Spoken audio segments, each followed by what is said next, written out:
Google tech workers and their supporters rallied this morning in response to President Trump's new proclamation, adding a $100,000 fee for H-1B visa applications. So if you don't know what that is, an H-1B is a specific type of visa that goes for workers for jobs that require at least a bachelor's degree.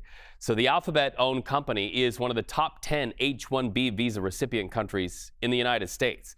So let's talk about this. CBS News politics and immigration reporter Camilo Montoya-Galvez. Camilo, good to see you today.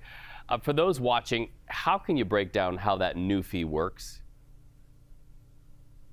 Good morning, Reed. Well, this is simply put one of the administration's latest attempts to overhaul and restrict the legal immigration system. As we have discussed on multiple occasions, the administration has mounted this aggressive campaign to crack down on illegal immigration, but with significant less fanfare, it has also moved to overhaul and restrict the legal immigration system.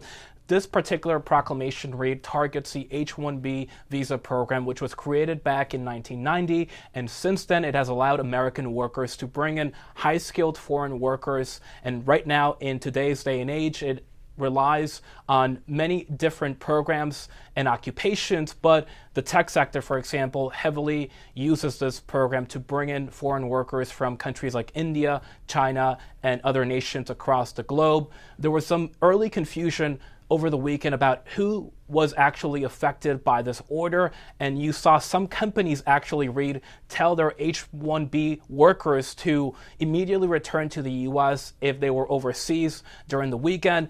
But the Department of Homeland Security had to clarify on Saturday that this order by President Trump only applies to future H-1B applicants, not current H-1B visa holders or people who filed an application for that program before Sunday at 12:01 a.m. that day. And so this will only apply to future H-1B cases. And in those cases, the applicants and their companies who are looking to sponsor them will have to pay that hefty $100,000 fee, Reed. I hear you mention India, I hear you mention China, so that makes me immediately think of iPhones and iPhone production and what it takes to make that happen. I'm thinking of the president saying he would like those to be made in the United States. Now, I want to ask you, though, how this would affect the U.S. workforce, because if the president gets his way, in the future, he'd like to see those things made here.